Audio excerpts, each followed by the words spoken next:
Just ഹോട്ടലിൽ പോകുന്നു, പെട്ടി വെക്കുന്നു, പെട്ടി എടുക്കുന്നു, വെക്കുന്നു, എടുക്കും. അപ്പൊ എന്തെങ്കിലും കണ്ടോ കണ്ടു, ഫോട്ടോ എടുത്തോ ഫോട്ടോ എടുത്തു. അടുത്ത ക്വസ്റ്റ്യൻ എനിക്ക് അറിയാം എന്താ ചോദിക്കാൻ പോകുന്നത്. നമ്മൾ ചിത്രങ്ങളിൽ മാത്രമേ ശരിക്കും പറഞ്ഞാൽ കണ്ടിട്ടുണ്ടാവുള്ളൂ. അതെന്താന്ന് പറഞ്ഞാൽ ഒരു വേൾഡ് വണ്ടറിൽ വരുന്ന, കൂടാതെ നമ്മൾ കണ്ടിരിക്കുന്ന ഒരുപാട് ഫിലിംസ്, നല്ല നല്ല സോങ്ങുകൾ അവിടുന്ന് ഷൂട്ട് ചെയ്തിട്ടുള്ളത്. ഈ ഓട്ടം സീസൺ അധിക ദൈർഘ്യം അതിനില്ല.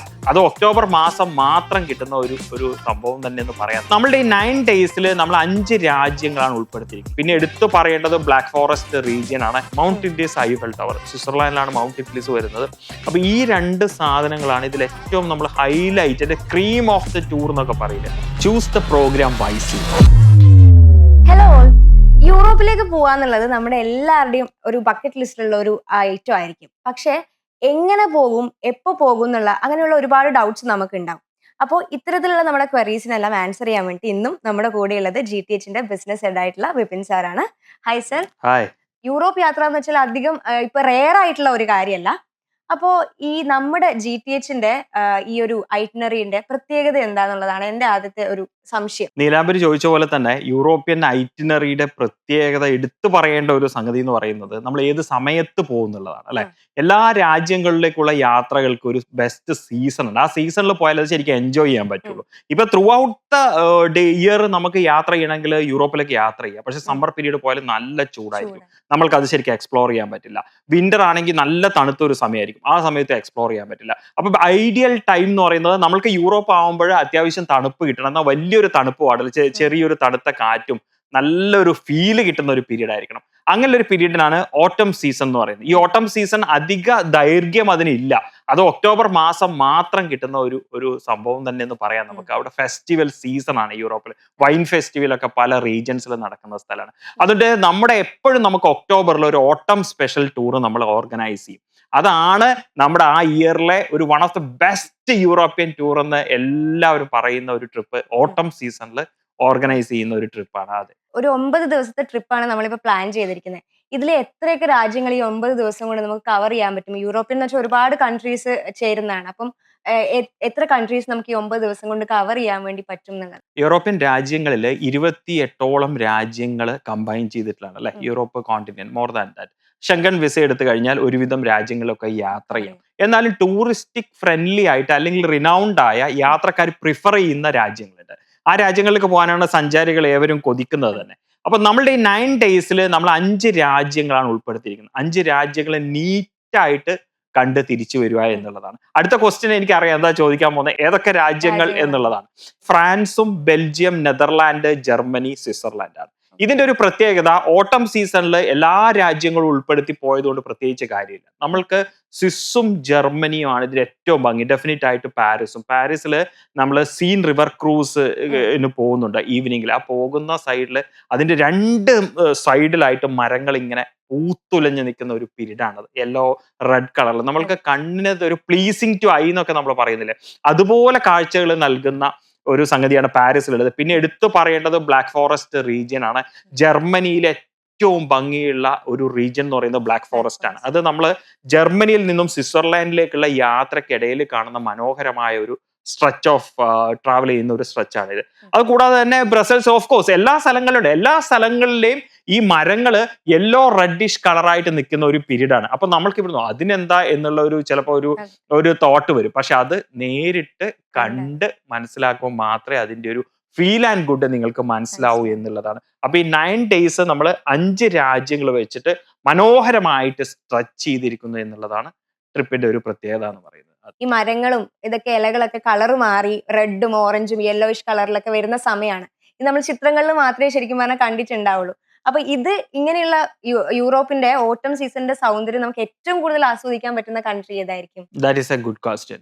നമ്മൾക്ക് സ്വിറ്റ്സർലാൻഡ് ജർമ്മനിക്ക് ഇടയിലുള്ള ഒരു റീജിയൻ, ബ്ലാക്ക് ഫോറസ്റ്റ് റീജിയൻ തന്നെയാണ് ഏറ്റവും ഭംഗിയുള്ള ഒരു സമയം. എല്ലാ സ്ഥലങ്ങളിലും യൂറോപ്പിന്റെ ഈ പറഞ്ഞിരിക്കുന്ന 5 രാജ്യങ്ങളിലുള്ള മരങ്ങളുടെ കളറിൽ, മരങ്ങളുടെ ഇലകളുടെ കളർ വ്യത്യാസം ഉണ്ടാവും. എങ്കിൽ കൂടി കൂടുതൽ എവിടെയാണ് മരങ്ങൾ ഉള്ളത് എന്നതാണ് ഈ ക്വസ്റ്റ്യനുള്ള ആൻസർ എന്ന് പറയുന്നത് അല്ലെ.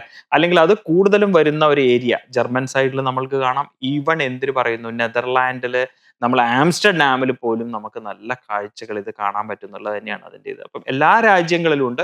കൂടുതൽ നമ്മൾക്ക് എക്സ്പെക്ട് ചെയ്യുന്നത് നമ്മൾ ഈ പറഞ്ഞ പോലെ ജർമ്മനി, സ്വിസ് സ്വിറ്റ്സർലൻഡ്. സൈഡിലാണ്. അതെ അതെ, ആ സൈഡിലാണ്. പാരീസ് അതുപോലെ ആംസ്റ്റർഡാമിലൊക്കെ നമ്മൾ പോകുന്നുണ്ടല്ലോ.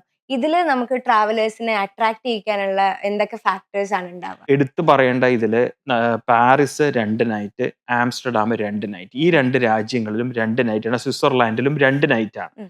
പാരീസിൽ നമ്മൾ കൊടുത്തിരിക്കുന്നത് സീൻ റിവർ ക്രൂസും ഐഫൽ ടവറും പാരീസ് സിറ്റി ടൂറാണ്. അത് മസ്റ്റ് സീ ആയിട്ടുള്ള പാരീസിൽ കാണും. നെതർലാൻഡിൽ വന്നാൽ ആംസ്റ്റർഡാമിലെ ഫേമസ് ആയിട്ടുള്ള കനാൽ ക്രൂസ് ആണ്. പിന്നെ ആംസ്റ്റർഡാം സിറ്റി ടൂറാണ്. ആംസ്റ്റർഡാം ഒരു ബിഗ് ബ്രാൻഡഡ് ആയിട്ടുള്ള സിറ്റിയാണ്. ഒരു യൂറോപ്യൻ ടൂറിൽ നമ്മൾക്ക് ഒഴിവാക്കാൻ പറ്റാത്ത ഒരു സ്പോട്ട് എന്ന് പറയുന്നതാണ് നമ്മളെ ആംസ്റ്റർഡാം. അപ്പൊ ഈ 2 സിറ്റികൾ, അത് ഈ ആംസ്റ്റർഡാം പാരീസും അതുപോലെ തന്നെ സ്വിസ് ജർമ്മനി സൈഡിൽ വന്നാൽ കൂടുതൽ വില്ലേജുകളുടെ എക്സ്പീരിയൻസും ഇതിന്റെ ഒരു കോമ്പിനേഷൻസ് ആണ് ത്രൂ ഔട്ട് ദ ട്രിപ്പ്. അത് മസ്റ്റ് സീ ആയിട്ടുള്ള 2 ക്യാപിറ്റൽ സിറ്റി തന്നെയാണ് ആംസ്റ്റർഡാം പാരീസ്.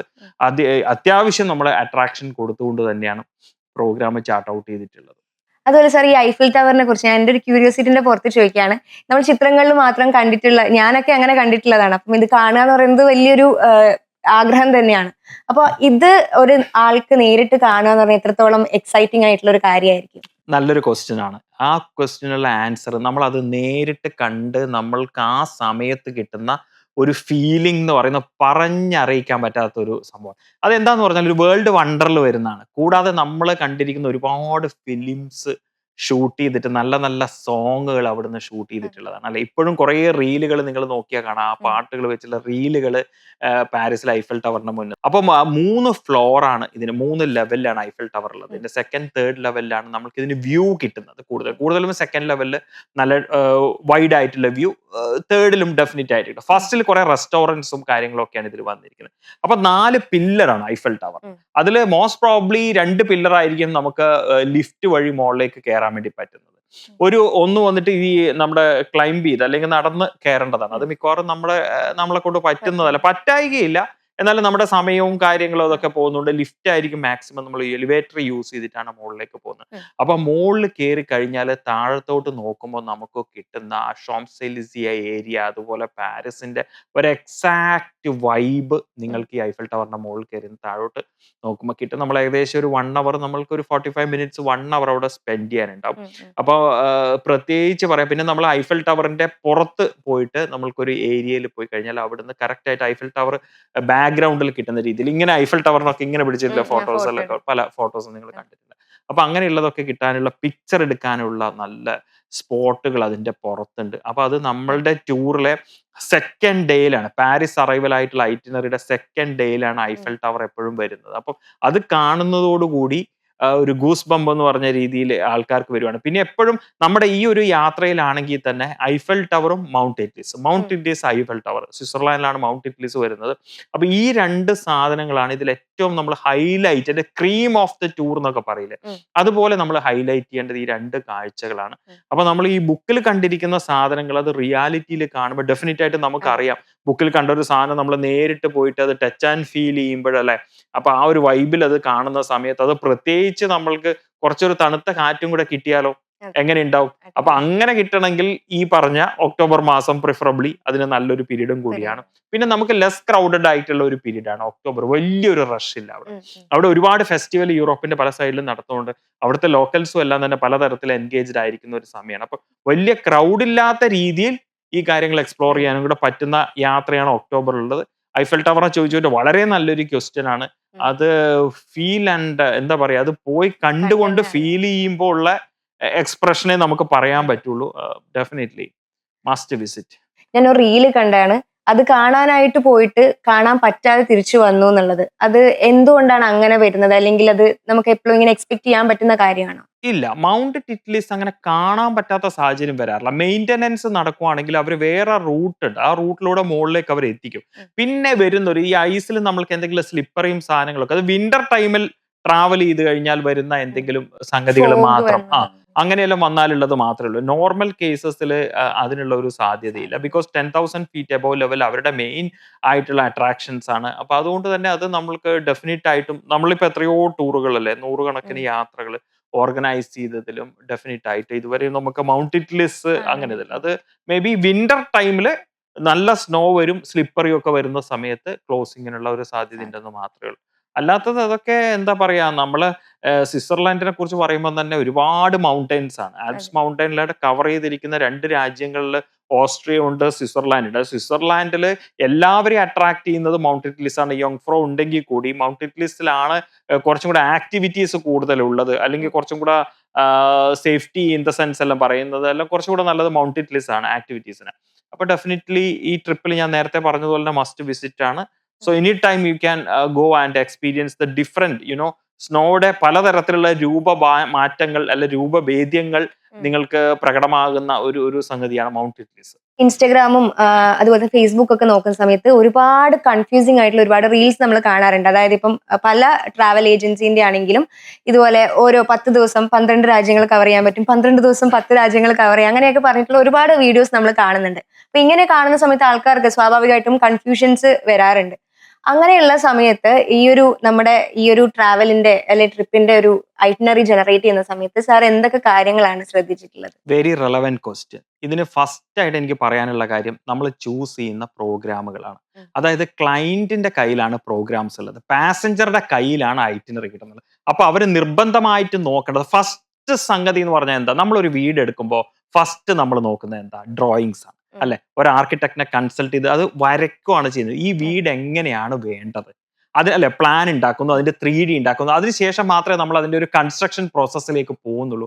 അതുപോലെ തന്നെയാണ് ഞാനിത് പറയുമ്പോൾ വളരെ സിമ്പിൾ ആയിട്ട് തോന്നുന്നത്, അതുപോലെ തന്നെയാണ് ഒരു ടൂർ പ്രിഫർ ചെയ്യുക. ബിക്കോസ് നമ്മൾ ഒരു 2.5 ലക്ഷം 3-3.5 ലക്ഷം ഒക്കെ കൊടുത്ത് യാത്ര ചെയ്യുന്നതാണ് ഒരു യൂറോപ്യൻ ട്രിപ്പ് എന്ന് പറയുന്നത്. അപ്പൊ ഫസ്റ്റ് ആയിട്ട് അതിന്റെ ബേസിക്, ഒരു വീടിന് നമ്മൾ എങ്ങനെയാണ് ഒരു പ്ലാൻ ഉണ്ടാക്കുന്നത്, അതുപോലെ തന്നെയാണ് ഒരു ട്രിപ്പിന് നമ്മൾ ഐറ്റിനറി എന്ന് പറഞ്ഞിരിക്കുന്ന ഒരു പ്ലാൻ നമ്മൾ ഉണ്ടാക്കുന്നത്. അപ്പൊ ഐറ്റിനറിയിൽ എന്തൊക്കെ കൊടുത്തിട്ടുണ്ട് എന്നുള്ളതും, അതുപോലെ ആ കമ്പനിയുടെ ട്രസ്റ്റ്, അത് അങ്ങനെയുള്ള കുറെ കാര്യങ്ങൾ, എത്ര വർഷങ്ങളായി, അങ്ങനെയുള്ള കുറെ കാര്യങ്ങൾ ഞാൻ പറയുന്നത് നമ്മുടെ സ്ഥാപനത്തിനല്ല, ഇതൊരു ജനറൽ ആയിട്ടുള്ള ഒരു ഇൻഫർമേഷൻ എന്നുള്ള രീതിയിൽ പറയുന്നതാണ്.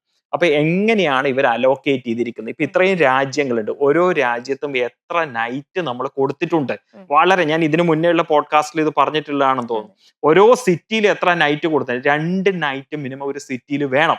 ചില സ്ഥലങ്ങളിൽ നമ്മളിപ്പോ ബൈപ്പാസ് ചെയ്ത് പോകുന്ന സ്ഥലങ്ങളിൽ ചിലപ്പോൾ ഒരു രാജ്യത്തെ ഒരു സിറ്റിയിൽ ഒരു നൈറ്റ് മാത്രം മതിയാകും. പക്ഷെ മെയിൻ ആയിട്ടുള്ള അട്രാക്ഷൻസ് ഉള്ള സ്ഥലങ്ങളിൽ 2 നൈറ്റ് നമ്മൾ തീർച്ചയായും കൊടുത്തിരിക്കണം. ഇപ്പൊ എക്സാമ്പിൾ പറയുകയാണെങ്കിൽ 9 ഡേയ്സിന്റെ ട്രിപ്പിൽ 5 രാജ്യങ്ങളിൽ ബെൽജിയത്തിലെ ബ്രസൽസിലും ജർമ്മനിയിലും നമ്മൾ കൊടുത്തിരിക്കുന്ന കൊളോണിലും ഒക്കെ ബൈപ്പാസ് ചെയ്യുന്നത് കൊണ്ട് അവിടെ ജർമ്മനിയിലും ബെൽജിയത്തിലും നമ്മളത് പാസ് ചെയ്ത് പോകുന്നുണ്ട്. ജർമ്മനിയിൽ ഒരു നൈറ്റും, ബെൽജിയം ഡെഫിനറ്റ് ആയിട്ട് പാരീസിൽ നിന്ന് ആംസ്റ്റർഡാം പോകുന്ന വഴിക്കുള്ള ഒരു ഇതാണ്. ഒരു 3 മണിക്കൂർ കാണാൻ മാത്രമേ അവിടെ ഉള്ളൂ, അതിൽ കൂടുതലൊന്നും ബ്രസൽസിൽ ഉണ്ടോന്ന് ചോദിച്ചാൽ ഉണ്ടാകാം. പക്ഷെ ഒരു ഫസ്റ്റ് ടൈം വിസിറ്റേഴ്സിന് എക്സ്പ്ലോർ ചെയ്യാൻ അത്ര മാത്രമേ ഉണ്ടാവുള്ളൂ. അതുകൊണ്ട് നമ്മൾ ഇതിൽ പാരീസിൽ 2 നൈറ്റ്, നെതർലാൻഡിൽ 2 നൈറ്റ്, ആംസ്റ്റർഡാം 2 നൈറ്റ്, അതുപോലെ തന്നെ സ്വിറ്റ്സർലാൻഡിൽ 2 നൈറ്റ്, ജർമ്മനിയിൽ 1 നൈറ്റ് വെച്ചിട്ടാണ് ഈ ഐറ്റിനറി ചെയ്തിരിക്കുന്നത്. 9 ഡേയ്സ് ചെയ്യാനുള്ള ഒരു റീസൺ എന്ന് പറഞ്ഞാൽ, ഓട്ടത്തിന്റെ സമയത്ത് നമ്മൾക്ക് അത് ഏറ്റവും ഭംഗിയിൽ അത് എക്സ്പ്ലോർ ചെയ്യാന്നുള്ളതാണ്. പിന്നെ നമ്മൾ ഈ പറഞ്ഞതുപോലെ 10 ദിവസം 12 രാജ്യം, 12 ദിവസം 13 രാജ്യം, ഇങ്ങനെയൊക്കെ ചെയ്യാം. ഇതിന്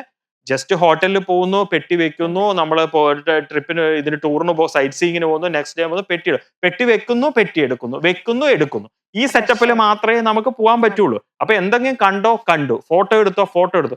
ഡെഫിനറ്റ് ആയിട്ട് നമുക്ക് ഫോട്ടോ എടുത്ത് ഇൻസ്റ്റാഗ്രാമിലും ഫേസ്ബുക്കിലും ഒക്കെ പോസ്റ്റ് ചെയ്തിട്ടുള്ള ഒരു ട്രിപ്പാണ് നിങ്ങൾ ഉദ്ദേശിക്കുന്നുണ്ടെങ്കിൽ അങ്ങനെയുള്ള ഒരു യാത്ര നിങ്ങൾക്ക് പ്രിഫർ ചെയ്യാം. പക്ഷെ നിങ്ങൾക്ക് പോകണം, എന്നാൽ ഡീറ്റെയിൽ ആയിട്ട് കാണാൻ പറ്റുമെന്ന് വെച്ചാൽ അതൊന്നും ഞാൻ ഒരു 100% ഭയങ്കരമായിട്ട് കാണാൻ പറ്റും. നമുക്ക് അങ്ങനെ പറ്റില്ല. യൂറോപ്പിലെ രാജ്യങ്ങളൊക്കെ തൊട്ട് കിടക്കുന്ന രാജ്യങ്ങളാണ്. എന്നാലും നമ്മൾക്ക് ആവശ്യത്തിന് സമയം കൊടുത്തുകൊണ്ട് ഈ കാഴ്ചകൾ കണ്ട് മടങ്ങാൻ പറ്റുമോ എന്ന് ചോദിച്ചു കഴിഞ്ഞാൽ യെസ് എന്നാണ് അതിനുള്ള ഉത്തരം. അപ്പൊ എനിക്ക് ഈ വ്യൂവേഴ്സ്, ഈ വീഡിയോ കാണുന്ന വ്യൂവേഴ്സിനോടെല്ലാം പറയാനുള്ളത്, ഞാൻ നേരത്തെ വീടിന്റെ കാര്യം പറഞ്ഞ പോലെ തന്നെ ഈ ഒരു ഇൻഫർമേഷൻസ് അല്ലെങ്കിൽ ഈ ഒരു ഡീറ്റെയിൽസ് നമ്മൾ കളക്ട് ചെയ്ത് ശരിക്കും പഠിച്ചതിന് ശേഷം മാത്രം ട്രിപ്പ് ബുക്ക് ചെയ്യുന്നതാണ് ഐഡിയൽ ആയിട്ടുള്ള കാര്യം. കോസ്റ്റ് എന്ന് പറയുന്നത് വളരെ ഇമ്പോർട്ടന്റ് ആയിട്ടുള്ള കാര്യം തന്നെയാണ്, പ്രൈസ്. പക്ഷെ ആ പ്രൈസിൽ എന്തൊക്കെ കൊടുക്കുന്നത്, എക്സാമ്പിൾ പറയുകയാണെങ്കിൽ ഇപ്പൊ നമ്മളുടെ ഇത് വളരെ അഫോർഡബിൾ പ്രൈസിൽ ചെയ്യുന്ന 9 ഡേയ്സിന് ഓട്ടം യൂറോപ്പിലും നമ്മൾ കൊടുത്തിരിക്കുന്ന ഫ്ലൈറ്റ് എമിറേറ്റ്സ് ആണ്. ലക്ഷറി ഫ്ലൈറ്റിലാണ് നമ്മൾ ഫ്ലൈ ചെയ്യിപ്പിക്കുന്നത്. അപ്പൊ കുറെ നമുക്ക് എന്തൊക്കെ വാല്യൂ ആഡഡ് ആയിട്ട് ഒരു നല്ലൊരു ബഡ്ജറ്റ് പാക്കേജിൽ കൊടുക്കാം എന്നുള്ളതാണ് നമ്മൾ ഈ ഓട്ടം ട്രിപ്പിന്റെ ഈ ഒരു സീരീസിൽ നമ്മൾ അവതരിപ്പിച്ചിരിക്കുന്നത്. അപ്പൊ ഡെഫിനറ്റ് ആയിട്ട് ഈ 9 ഡേയ്സിന്റെ ട്രിപ്പ് സ്ട്രക്ചറിങ്, എങ്ങനെ ഐറ്റിനറിയിൽ ഓരോ രാജ്യങ്ങളിലും എത്ര നൈറ്റ് വെച്ച് നമ്മൾക്ക് അലോക്കേറ്റ് ചെയ്യാൻ പറ്റും എന്നുള്ളത് തന്നെയാണ് നമ്മുടെ ഓപ്പറേഷൻ ടീമിന്റെ ഫസ്റ്റ് ചിന്ത വന്നത്. അതിനുശേഷം ചെറിയ ഡിഫറൻസിലാണെങ്കിലും ഒരു പ്രീമിയം ഫ്ലൈറ്റിൽ ഫ്ലൈ ചെയ്തുകൊണ്ട് കസ്റ്റമർ ആ രാജ്യങ്ങൾ കാണാൻ പറ്റട്ടെ എന്നാണ് നമ്മുടെ ഇതിൽ ചെയ്തിരിക്കുന്നത്. അപ്പം എല്ലാവർക്കും ചെയ്യാൻ പറ്റുന്ന ഇത്രയേ ഉള്ളൂ, study thoroughly the itinerary before confirming the tour. യൂറോപ്പിൽ ട്രാവൽ ചെയ്യുന്ന ഈ ഒരു സമയം എന്ന് വെച്ചാൽ തണുപ്പുണ്ടോന്ന് വെച്ചാൽ ഉണ്ട്. അപ്പൊ ഈ ഒരു സീസണിൽ ട്രാവൽ ചെയ്യുന്ന സമയത്ത് നമ്മുടെ ഡ്രസ്സും ബാക്കിയുള്ള കാര്യങ്ങൾ, ട്രാവലേഴ്സ് എന്തൊക്കെ കാര്യങ്ങൾ ശ്രദ്ധിക്കണം? ഓട്ടം സീസൺ പ്രത്യേകിച്ച് ഒക്ടോബറിൽ നല്ലൊരു ടെമ്പറേച്ചറാണ്. തണുത്ത കാറ്റും ഞാൻ പറഞ്ഞില്ലേ, വലിയൊരു തണുപ്പില്ല, ചൂടില്ല. ഒരു 15 to 20 ടെമ്പറേച്ചറിൽ മോസ്റ്റ് ഓഫ് ദ കൺട്രീസിൽ നിൽക്കും. സ്വിറ്റ്സർലാൻഡിൽ കുറച്ച് ഇതുണ്ടാവും, എന്നാലും തണുപ്പെന്ന് പറഞ്ഞ സംഗതിയില്ല. പക്ഷെ നമ്മൾ എപ്പോഴും ശ്രദ്ധിക്കേണ്ടത് സ്വിറ്റ്സർലാൻഡിലെ മൗണ്ട് ഇറ്റ്ലിസിൽ നമ്മൾ പോകുന്നുണ്ട്, അതിന്റെ മുകളിൽ അത്യാവശ്യം തണുപ്പുണ്ട്. അതുകൊണ്ട് വിന്റർ ജാക്കറ്റ്, തെർമൽസ് നമ്മൾ നിർബന്ധമായിട്ടും കരുതണം. തെർമൽ ജാക്കറ്റ് തന്നെ എടുക്കുന്നതാണ് നല്ലത്.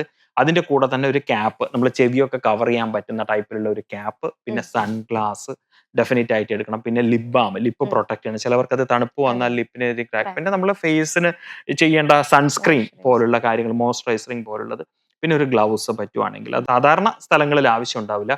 ടോപ്പ് ഓഫ് ദ മൗണ്ടൈൻ പോകുന്ന സമയത്ത് നമ്മൾക്ക് ഗ്ലൗസ് ആവശ്യം വരും. ലഗേജസ് നമ്മൾ എടുക്കുന്ന സമയത്ത് കൂടുതൽ ലഗേജ് ഇല്ലാതെ ട്രാവൽ ചെയ്യാൻ ശ്രദ്ധിക്കുക. എന്ന് വിചാരിച്ചാൽ നമുക്ക് അധികം ലഗേജ് ഇല്ലാതെ നമുക്ക് പോകാനും പറ്റില്ല അല്ലേ. പക്ഷെ ജീൻസ് യൂസ് ചെയ്യുകയാണെങ്കിൽ ഇപ്പൊ 9 ഡേയ്സിന്റെ ട്രിപ്പിന് ഒരു 3 or 4 ജീൻസ് ഉണ്ടെങ്കിൽ നമുക്ക് സുഖമായിട്ട് അത് യൂസ് ചെയ്യാൻ പറ്റും. ഷർട്ടും ടീഷർട്ട്സ് അങ്ങനെയുള്ള സാധനങ്ങൾ നമ്മൾ കുറച്ച് കൂടുതൽ കരുതുക എന്നുള്ളതാണ്. പിന്നെ നമ്മളൊരു തെർമൽ ഫ്ലാസ്ക് നിർബന്ധമായിട്ട്, ചൂടുവെള്ളം എടുത്തു കൊണ്ടുപോകാനുള്ള ഒരു സെറ്റപ്പിന് വേണ്ടി തെർമൽ ഫ്ലാസ്ക് നിർബന്ധമായിട്ടും കയ്യിൽ കരുതുക. പിന്നെ പ്രത്യേകിച്ചും യൂറോപ്പിൽ നമ്മൾക്ക് ടാപ്പ് വാട്ടർ ആണ് ഡ്രിങ്കിങ് വാട്ടർ എന്ന് പറയുന്നത്. Europe is very expensive for the water. European രാജ്യങ്ങളിലെല്ലാം തന്നെ നമ്മൾക്ക് ഒരു 1/2 ലിറ്റർ വെള്ളത്തിന് €1 ആണ്. യൂറോയുടെ റേറ്റ് ഇപ്പൊ എവിടെ എത്തിയെന്ന് അറിയാലോ, 110 രൂപയായി. അപ്പൊ 1/2 ലിറ്റർ വെള്ളത്തിന് 110 രൂപയായി. അപ്പൊ വെള്ളം എന്ന് പറയുന്നത് നമുക്ക് അത്യാവശ്യം കുടിക്കുകയും വേണം. അപ്പൊ നമ്മൾ ഇത് കളക്ട് ചെയ്യാന്നുള്ളതാണ്. നമുക്കിപ്പോ വാഷ് ബേസിൻ തന്നെ വെള്ളം എടുക്കാം. നമ്മുടെ റൂമിലെ വാഷ് ബേസിൻ തന്നെയാണ് നമ്മൾ വെള്ളം എടുക്കുന്നത്. ശരിക്കും നമുക്ക് അത്ര ഫിൽറ്റേർഡ് ആയിട്ടുള്ള ഡ്രിങ്കിങ് വാട്ടർ ആണ്. പിന്നെ നമ്മൾ റെസ്റ്റോറൻറ്റ്സിൽ ഫുഡ് കഴിക്കാൻ പോകുന്ന സമയത്തും നമ്മൾ വെള്ളം കരുതും. ഞാനിത് ഡ്രസ്സിന്റെ ആണ് ചോദിച്ചെങ്കിലും ഈ ബേസിക് ഇൻഫർമേഷനും കൂടെ അതിന്റെ കൂടെ ആഡ് ചെയ്താണ്. അപ്പൊ ഇത്രയും കാര്യങ്ങൾ മാത്രമേ ഓട്ടം സീസണിൽ എടുക്കേണ്ട ആവശ്യമുള്ളൂ. അതുപോലെ കോച്ചിൽ യാത്ര ചെയ്യുന്ന സമയത്ത് നമ്മൾ എന്തൊക്കെ കാര്യങ്ങൾ ശ്രദ്ധിക്കണം എന്നുള്ളത്? ഇത് ശരിക്കും നമ്മളൊരു ട്രെയിനിങ് പോലെ കൊടുക്കേണ്ടത് തന്നെയാണ് ഫസ്റ്റ് ടൈം ട്രാവലേഴ്സിന്. എന്താന്ന് പറഞ്ഞാൽ വലിയ 49 സീറ്റിന്റെ മെഴ്സിഡസ്, വോൾവോ, മാൻ, അതുപോലെ യൂറോപ്യൻ ബ്രാൻഡഡ് ആയിട്ടുള്ള കോച്ചസിലായിരിക്കും നമ്മുടെ യാത്ര. നമ്മുടെ കോച്ച് ക്യാപ്റ്റൻ അതിലുള്ളതെല്ലാം മലയാളികളായിരിക്കും. ടൂർ മാനേജർ അടക്കം നമ്മുടെ സ്റ്റാഫ് ആയിരിക്കും ഇവിടുന്ന് പോകുന്നുണ്ടാവും. പക്ഷേ നമ്മളത് വണ്ടി ഓടിക്കുന്ന ഡ്രൈവർ എന്നല്ല, കോച്ച് ക്യാപ്റ്റൻ വളരെ റെസ്പെക്റ്റഡ് ആയിട്ടുള്ള ഒരു പ്രൊഫൈലാണ് അവിടെ. വളരെ അതുപോലെ തന്നെ നല്ല പോലെ ഏൺ ചെയ്യുന്നുണ്ട്. എനിക്ക് തോന്നുന്നു ഒരു 3-4 lakhs മന്ത്ലി അദ്ദേഹം ഏൺ ചെയ്യുന്നുണ്ടാവും. ഒരു ഞാൻ ആവറേജ് പറഞ്ഞാണ്. അപ്പോൾ അവർക്ക് അവരുടെ ഒരു ഡിഗ്നിഫൈഡ് ജോബാണ്. അവർ വരുന്നത് ഈ പറഞ്ഞ പോലെ കൂടുതലും പോളണ്ട്, ഹംഗറി അതുപോലുള്ള സ്ഥലങ്ങളിൽ നിന്നുള്ള കോച്ച് ക്യാപ്റ്റൻസ് ആയിരിക്കും കൂടുതൽ. പോളണ്ടിനെ കുറിച്ച് പറയാൻ പാടില്ല എന്ന് പറഞ്ഞിട്ടുണ്ടല്ലോ. പക്ഷെ എന്നാൽ ഇതുപോലുള്ള രാജ്യങ്ങളിൽ നിന്നാണ് കൂടുതലും കോച്ച് ക്യാപ്റ്റൻസ് വരുന്നത്. അപ്പം അതുകൊണ്ട് തന്നെ കുറച്ചവരൊരു ദേശക്കാരാന്ന് പറഞ്ഞാൽ വളരെ സ്ട്രിക്റ്റ് ആയിരിക്കും. അവർക്ക് ഒരു സിസ്റ്റമാറ്റിക് ആയിട്ട് കാര്യം വേണം. നമ്മുടെ നാട്ടിലെ പോലെ ഇപ്പൊ നമ്മൾക്ക് 9 മണി വരെ നമ്മുടെ പ്ലാൻ ഉള്ളൂ, എന്നാൽ ഇവിടെ ഒരു 10 മണി വരെ അടിക്കും, ഒരു 10 മണി വരെ ഓടിക്കും, ചേട്ടാ ഒന്ന് എന്ന് പറഞ്ഞു കഴിഞ്ഞാൽ അത് ചെയ്തു തരും. അപ്പം ഇവിടെ അങ്ങനെ വളരെ ടൈമിംഗ് വളരെ സ്ട്രിക്റ്റ് ആണ്. അഡീഷണൽ അവേഴ്സിനൊക്കെ നമ്മൾക്ക് എക്സ്ട്രാ ചാർജ് വരും. ഏകദേശം 100 to 150 യൂറോ ഒരു മണിക്കൂറിന് അഡീഷണൽ ആണ്. രാവിലെ നമ്മൾ 9 മണിക്ക് നമ്മുടെ വർക്ക് അല്ലെ വണ്ടി എടുക്കുവാണെങ്കിൽ വൈകിട്ട് 8 മണിക്ക് അവരുടെ വർക്ക് ഫിനിഷ് ആയിരിക്കണം. അതിനുള്ളിൽ ഒരു ബോക്സ്, ബ്ലാക്ക് ബോക്സ് പോലെ, നമ്മളെ ഫ്ലൈറ്റിന്റെ ബ്ലാക്ക് ബോക്സ് പോലെ കറക്റ്റ് ആയിട്ട് അതിൽ പ്രിന്റ് ചെയ്ത് വരും എത്ര സമയം യൂസ് ചെയ്തു. ഇടയ്ക്ക് ഏതെങ്കിലും രാജ്യങ്ങൾ, ഇത് ഒരു രാജ്യത്ത് മാത്രമല്ലല്ലോ ഓടുന്നത്, 5 രാജ്യങ്ങൾ കവർ ചെയ്യുന്നുണ്ട്. അപ്പൊ ഏതെങ്കിലും ഒരു രാജ്യത്തുനിന്ന് ഇത് ചെക്ക് ചെയ്യുകയാണെങ്കിൽ, പോലീസ് വന്ന് ചെക്ക് ചെയ്യുകയാണെങ്കിൽ ഇതിന്റെ പ്രിന്റിങ് എടുക്കുന്ന സമയത്ത് കറക്റ്റ് ആയിട്ട് നമുക്ക് അതിന്റെ ടൈമിങ്ങും കാര്യങ്ങളൊക്കെ കാണാൻ പറ്റും. അത് ലൈസൻസ് ക്യാൻസൽ ആക്കുന്നത് മുതൽ വണ്ടി വെക്കാനുള്ള ഇത് വരെയുണ്ട്. പക്ഷെ അവിടെയുള്ള റൂൾസ് പക്കായിട്ട് അവരത് ഫോളോ ചെയ്ത് പോവുകയും ചെയ്യും. അപ്പൊ അതുകൊണ്ട് ടൈമിംഗ് തന്നെയാണ് ഭയങ്കര ഇമ്പോർട്ടന്റ്. പിന്നെ നമുക്ക് എസ്പെഷ്യലി പറയുകയാണെങ്കിൽ അവർ ക്ലെൻലിനെസ് ഭയങ്കര ഇമ്പോർട്ടന്റ് ആണ്. നമുക്ക് അവിടെ ഈ കോച്ച് ക്യാപ്റ്റന്റെ കൂടെ ഒരിക്കലും ഇവിടെ ക്ലീൻ ചെയ്യാൻ ഒരാള്, ഇവിടെ അങ്ങനെയുള്ള സംഗതികളൊന്നും ബസ്സിൽ, ഇവിടുന്ന് നമ്മളൊരു ബസ് എടുത്ത് കൊടൈക്കനാലോ ഊട്ടിയോ പോവാണെങ്കിൽ ഡ്രൈവർ ഉണ്ടാവും, അതുപോലെ ക്ലീൻ ചെയ്യാൻ ഒരാളുണ്ടാവും, ചിലപ്പോൾ ഒരു അസിസ്റ്റന്റും കൂടി ഉണ്ടാവും. ഇങ്ങനത്തെ സെറ്റപ്പ് ഒന്നും അവിടെ ഇല്ല. വൈകിട്ട് ഞാനൊക്കെ കാണുന്ന ഒരു കാഴ്ച എന്ന് പറയുന്നത്, തിരിച്ച് ഇവർ ഹോട്ടലിൽ നമ്മൾ ഡ്രോപ്പ് ചെയ്തതിനു ശേഷം രാത്രി അല്ലെങ്കിൽ ഏർലി മോർണിംഗ് മോസ്റ്റ്ലി വന്നിട്ട് ഇദ്ദേഹം തന്നെ, ഈ കോച്ച് ക്യാപ്റ്റൻ തന്നെ ഇത് വൈപ്പർ വെച്ചിട്ട് കംപ്ലീറ്റ് ആയിട്ട് ക്ലീൻ ചെയ്യുന്ന ഒരു കാഴ്ചയാണ്. അപ്പൊ അത് ഭയങ്കര നമുക്ക് തന്നെ ഒരു വിഷമം വരും. അപ്പൊ ഞാൻ പലപ്പോഴും ചോദിച്ചിട്ടുണ്ട്, ഹെൽപ്പ് ചെയ്യണോ? ചോദിക്കാനേ പറ്റും, നമുക്കത് ഹെൽപ്പ് ചെയ്യാൻ പറ്റണമെന്നില്ല. അപ്പൊ നീറ്റ് ആൻഡ് ക്ലീൻനെസ് നമ്മൾ പാലിക്കുക എന്നുള്ളത് അത് നമ്മൾക്ക് പെട്ടെന്ന് പറ്റണമെന്നില്ല. നമ്മൾ ഇവിടുന്ന് പോയി വേറൊരു സാഹചര്യത്തിൽ ഒരു യാത്രയ്ക്ക് പോകുമ്പോൾ പെട്ടെന്ന് തന്നെ നമ്മുടെ ഹാബിറ്റ്സ് മാറ്റാൻ പറ്റണമെന്നില്ല. പക്ഷെ ഡെഫിനറ്റ് ആയിട്ട് അങ്ങനെയുള്ള കാര്യങ്ങൾ കൂടുതൽ ശ്രദ്ധിച്ച് നല്ല ക്ലീൻ ആയിട്ട് ആ കോച്ച് കൊണ്ടുപോകാന്നില്ല. പിന്നെ കോച്ച് കോച്ചിന്റെ അകത്ത് നമ്മൾ പാട്ടും പരിപാടികളും അങ്ങനെയുള്ളതൊക്കെ ചെയ്യുക, ഡാൻസ് ചെയ്യുക, അങ്ങനെയുള്ളതെല്ലാം കുറച്ച് ബുദ്ധിമുട്ടുണ്ടാക്കും. ചിലപ്പോൾ സഡൻ ബ്രേക്ക് ഇടും. ഇവിടുത്തെ പോലെയല്ല 100-ലോ 110-ലോ ഒക്കെ ആയിരിക്കും യൂറോപ്യൻ റോഡിൽ ഓടുന്നുണ്ട്. ഒരു സഡൻ ബ്രേക്ക് വന്നാൽ ഭയങ്കരമായിട്ട് ബുദ്ധിമുട്ട്. അപ്പൊ അങ്ങനെയുള്ള കുറെ കാര്യങ്ങൾ നമ്മൾ ഫസ്റ്റ് ഡേ ഇറ്റ് സെൽഫ് ആ ട്രിപ്പ് കഴിയുന്നത് വരെ നല്ലൊരു കുട്ടിയെ പോലെ നല്ല രീതിയിൽ ഫോളോ ചെയ്താലേ അത് കിട്ടുള്ളൂ. ബിക്കോസ് ആ കോച്ച് ക്യാപ്റ്റന്റെ സന്തോഷം അല്ലെങ്കിൽ അദ്ദേഹത്തിന്റെ സംതൃപ്തിയും വളരെ ഇമ്പോർട്ടന്റ് ആണ്. ബിക്കോസ് അദ്ദേഹത്തിന്റെ സ്റ്റിയറിംഗിലാണ് നമ്മുടെ കംപ്ലീറ്റ് പേരുടെ ജീവൻ ഇരിക്കുന്നത്. സോ ഇത്രയും കാര്യങ്ങളാണ് ഇത് കോച്ചിന്റെ ടൈമിംഗ് കീപ്പ് ചെയ്യുക, ക്ലെൻലിനെസ് കീപ്പ് ചെയ്യുക, അങ്ങനെയുള്ള കാര്യങ്ങൾ മെയിൻ ആയിട്ട് നോക്കുക എന്നുള്ള. പിന്നെ ചില രാജ്യങ്ങളിൽ നിന്ന് ചില രാജ്യങ്ങളിലേക്ക് പോകുമ്പോൾ അവിടെ ചെക്കിംഗ് ഉണ്ടാവും. വണ്ടി നിർത്തിയിട്ട് പോലീസ് വന്നിട്ട് ചെക്കിംഗ് ഉണ്ടാവും. അത് ജർമ്മൻ ബോർഡറിൽ 1-2 പ്രാവശ്യം ചെയ്തിട്ട് ചെയ്ത് നമ്മുടെ പാസ്പോർട്ടും കാര്യങ്ങളും ഒക്കെ നോക്കിയിട്ട് പോകും എന്നുള്ളത് മാത്രമേ അതിലുള്ളൂ. അപ്പൊ അങ്ങനെ ഡീറ്റെയിൽ ആയിട്ടില്ല, വളരെ ഈ ചെറിയ കാര്യങ്ങളാണ്, പക്ഷെ വളരെ ഇമ്പോർട്ടന്റ് ആയിട്ടുള്ള കാര്യങ്ങളാണ്. അത് നമ്മൾ കോച്ച് യാത്രയിൽ പ്രത്യേകം ശ്രദ്ധിക്കുക എന്നുള്ളതാണ്. സർ, അതുപോലെ ഈ ഒരു ബഡ്ജറ്റ് ഫ്രണ്ട്ലി ആയിട്ടുള്ള ട്രിപ്പിൽ എന്തുകൊണ്ടാണ് എമിറേറ്റ്സ് പോലത്തെ ഫ്ലൈറ്റ് ചൂസ് ചെയ്യാനുള്ള കാരണം? നമ്മൾ ഫസ്റ്റ് പ്രിഫറൻസ് കൊടുക്കുന്നത് എമിറേറ്റ്സും ഖത്തർ എയർവേസും പോലെയുള്ള ഫ്ലൈറ്റ്സ് ആണ്. എമിറേറ്റ്സ് ആണ് ഡെഫിനറ്റ് ആയിട്ട് ഫസ്റ്റ് പ്രയോറിറ്റി എമിറേറ്റ്സിന് കൊടുക്കും. ഒന്നാമത് അവരുടെ നല്ല കറക്റ്റ് ടൈമിങ്ങിലുള്ള ഫ്ലൈയിങ് തന്നെയാണ് ഒന്ന്. 2 അവർ കൊടുക്കുന്ന എക്സ്പീരിയൻസ് ആണ്. നമ്മളിപ്പോൾ ഇവിടുന്ന് ഒരു 3.5-3.25 മണിക്കൂർ എടുക്കും ദുബായിലേക്ക്. അതുപോലെ തന്നെ Dubai to Paris most probably A380 experience കൊടുക്കാറുണ്ട്. A380 പറഞ്ഞാൽ ഡബിൾ ഡെക്കർ ഫ്ലൈറ്റ് ആണ്. നല്ല ലെഗ് സ്പേസ് ഉണ്ട്, അതുപോലെ ഫുഡ് ആണെങ്കിലും എല്ലാം അടിപൊളിയായിരിക്കും. എക്കോണമിയിലാണ് ട്രാവൽ ചെയ്യുന്നെങ്കിലും അവർ എക്സ്പീരിയൻസ് കിട്ടും. ഡെഫിനറ്റ് ആയിട്ട് നമ്മൾ പാരീസിൽ ചെന്ന് ഇറങ്ങുമ്പോൾ നമ്മൾക്ക് കിട്ടിയിരിക്കുന്ന ഒരു ഫ്ലൈയിങ് എക്സ്പീരിയൻസ് എന്ന് പറയുന്നത് സൂപ്പർ ആയിരിക്കും, നോ ഡൗട്ട്. അപ്പം നമ്മൾ ഇത്രയും ഈ ഒരു ഞാൻ പറഞ്ഞല്ലോ ഒരു 10.5 മണിക്കൂറിന്റെ ഫ്ലൈയിങ്, ഒരു 10 മണിക്കൂർ ഫ്ലൈയിങ് ഉണ്ട്. ഇൻ ബിറ്റ്വീൻ ബ്രേക്ക് ദുബായിൽ വരുമെങ്കിൽ കൂടി. പക്ഷെ അതും ഒരു മെമ്മറബിൾ എക്സ്പീരിയൻസ് ആക്കി നമ്മൾ കൊടുക്കണ്ടേ, അല്ലെ? നമ്മൾക്ക് അപ്പൊ അതിനുള്ള ഒരു സാധ്യത കിട്ടുവാണെങ്കിൽ ചെറിയൊരു എമൗണ്ട് ആണ് കമ്പയർ ടു അതർ എയർലൈൻസ് നമ്മൾ കൂടുതലാണെങ്കിലും എമിറേറ്റ്സിന്റെ ഒരു പ്രിഫർ ചെയ്യാനുള്ള ഒരു റീസൺ എന്ന് പറയുന്നത് we use Qatar Airways also doing good, നല്ല സർവീസ്, നല്ല ഇത് തന്നെയാണ് ഖത്തറും കൊടുക്കുന്നത്. അപ്പൊ നമ്മൾ അത് ചെയ്യുന്ന സമയത്ത് കുറച്ചും കൂടെ നമുക്ക് പറ്റും. ഒരു എയർലൈനും മോശമല്ല കേട്ടോ, നമ്മൾ എല്ലാ എയർലൈനും ആയിട്ടുള്ള ബിസിനസ്സും നമ്മളെല്ലാം ചെയ്യുന്നുണ്ട്. എല്ലാവരും വളരെ നന്നായിട്ട് ഇതായിട്ട് തന്നെയാണ് ഫ്ലൈയിങ് എക്സ്പീരിയൻസ് കൊടുക്കുന്നത്. ബട്ട് പ്രിഫറബിളി കുറച്ചുകൂടെ നമ്മളുടെ പാസഞ്ചറിന് ഫീൽ ഗുഡ് കൊടുക്കാൻ പറ്റുന്ന തരത്തിലായതുകൊണ്ടാണ് ഡെഫിനറ്റ് ആയിട്ടും എമിറേറ്റ്സ് നമ്മൾ ചൂസ് ചെയ്തിരിക്കുന്നത്. പിന്നെ നമുക്ക് ഈ ദുബായ് പാരീസ് ഒരു A380 എക്സ്പീരിയൻസും കൂടെ കിട്ടാനുള്ള സാധ്യതകൾ, അത് മോസ്റ്റ് പ്രോബ്ലി അവർ ആ ഒരു സെക്ടറിൽ അതാണ് A380 ആണ് ഇടാറുള്ളത്. അപ്പൊ നല്ലൊരു പ്രൈസിൽ നല്ലൊരു സർവീസ്, നമ്മൾ പ്രൈസ് കുറച്ച് ഒരു ചീപ്പ് പ്രൊഡക്റ്റ് സെല് ചെയ്യുക എന്നുള്ളതല്ല, പ്രൈസ് ബെസ്റ്റ് ആക്കി കൊടുത്തുകൊണ്ട് ക്വാളിറ്റി സർവീസസ് പ്രൊവൈഡ് ചെയ്യുക എന്നുള്ളതാണ് അതിന്റെ ഒരു ഓപ്ഷൻ കൊടുത്തിരിക്കുന്നത്. സർ, അപ്പൊ ഈ വീഡിയോ കണ്ടിട്ട് ഇനി വരാൻ പോകുന്ന ട്രാവലേഴ്സിനോട് സാറിന് എന്തൊക്കെയാ പറയാനുള്ളത്? Choose the programme wisely. നമ്മൾ പാക്കേജ് പ്രത്യേകിച്ച് 3-4-5 രാജ്യങ്ങളിലേക്കുള്ള യാത്രകൾ ആവുന്ന സമയത്ത് നല്ല പ്രോഗ്രാം സെലക്ട് ചെയ്ത് സ്റ്റഡി ചെയ്ത് അതിൽ എന്തൊക്കെ ഉൾപ്പെടുത്തിയിട്ടുണ്ട്, ഇൻക്ലൂഷൻ എക്സ്ക്ലൂഷൻസ് ഒക്കെ നോക്കിയെടുക്കുക. അതുപോലെ സീസണൽ ട്രാവലർ ആവാൻ ശ്രമിക്കുക. ആ ബെസ്റ്റ് സീസൺ നമ്മൾ ഐറ്റിനറിയിൽ എന്തൊക്കെയാണ് ഇൻക്ലൂഡ് ചെയ്തിരിക്കുന്നത്, എങ്ങനെയാണ് അത് സ്ട്രക്ചർ ചെയ്തിരിക്കുന്നത് എന്ന് പോലെ തന്നെ എന്താണ് ഞാൻ ട്രാവൽ ചെയ്യുന്ന ആ ഓരോ രാജ്യത്തെയും വെതർ, എനിക്കത് എൻജോയ് ചെയ്യാൻ പറ്റുന്ന ഒരു ക്ലൈമറ്റ് ആണോ അവിടെ എന്നുള്ളതും കൂടെ പരിശോധിച്ചുകൊണ്ട് നിങ്ങൾ യാത്രകൾ സെലക്ട് ചെയ്യുക എന്നുള്ളതാണ്. അപ്പൊ ആരും ചാൻസ് മിസ്സാക്കാണ്ടിരിക്കുക. Happy travel.